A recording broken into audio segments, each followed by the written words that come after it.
Hey everyone, I just wanted to talk about a conversation that I had a couple weeks ago with a client, and it was a very unpopular conversation, but I wanted to let you know how it went anyway.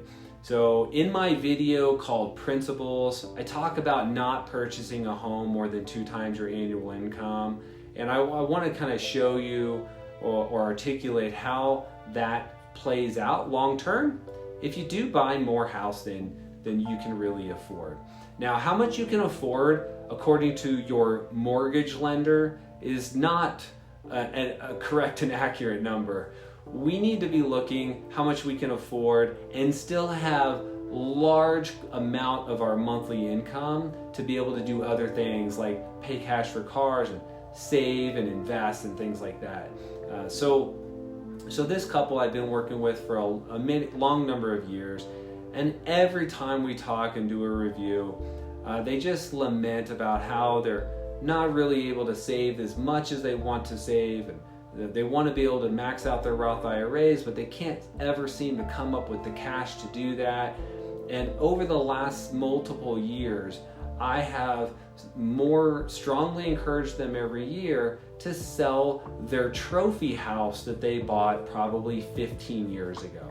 Now, their children were young at that point, and they could maybe use the argument that they wanted to be in a good neighborhood, to be in a good school district, and all of those are valid reasons, but their kids are out of the house at this point. They live in this, I don't know how many square footage house, but call it a 6,000 square foot home in a nice neighborhood that has an HOA, and the costs are just too much. They were too much the day they bought the house.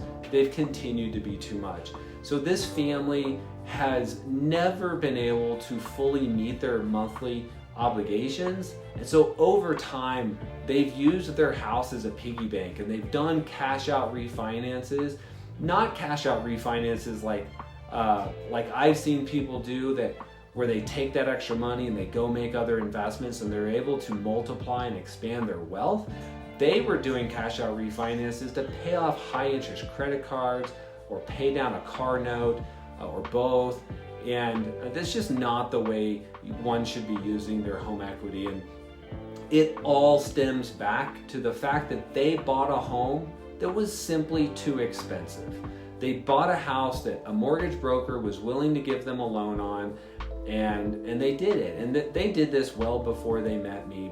But today they're faced with the emotional decision of whether they should sell their big fancy house in a nice neighborhood and buy a smaller, more reasonable home to significantly reduce their monthly outflow that will allow them to save and invest the way that they should have been doing for the last 20 years.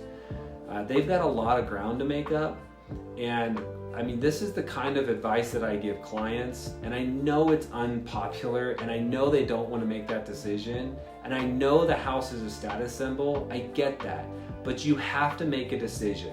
Do you want to live in the big fancy house and be broke?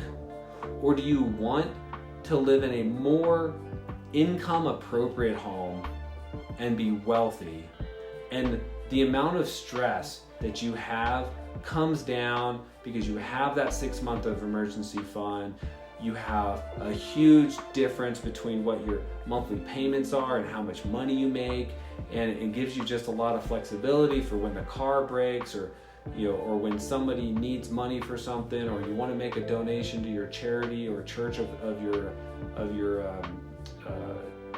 liking, and that's the other. I could go on and on about this, but I don't know if this couple goes to church, but have they been tithing the way we all are taught that we should and what the Bible says we should be doing?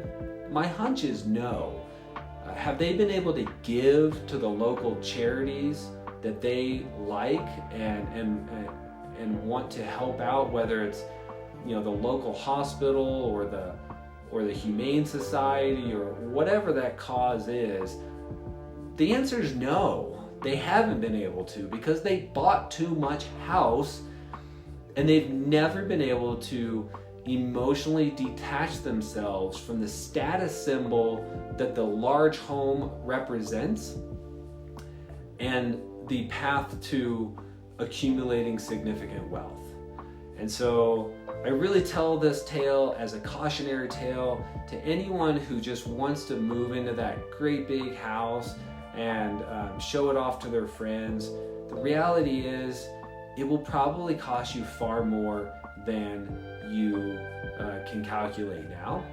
And I'm not against big houses. I live in a beautiful home. I'm not against big houses, but I am against not being able to pay for them. So anyway, if you have any questions about this or anything else that we cover here, please reach out to me. I enjoy talking about this stuff. It's why I do what I do. Have a great day. Thanks a bunch. Hey, thanks for making it to this part of the video. If you have, please like and subscribe so we can reach more people. If you have a topic you'd like for me to cover, please call us at 928-421-0002 or email me at derrick@rileywm.com. Thanks again, and we'll see you next time.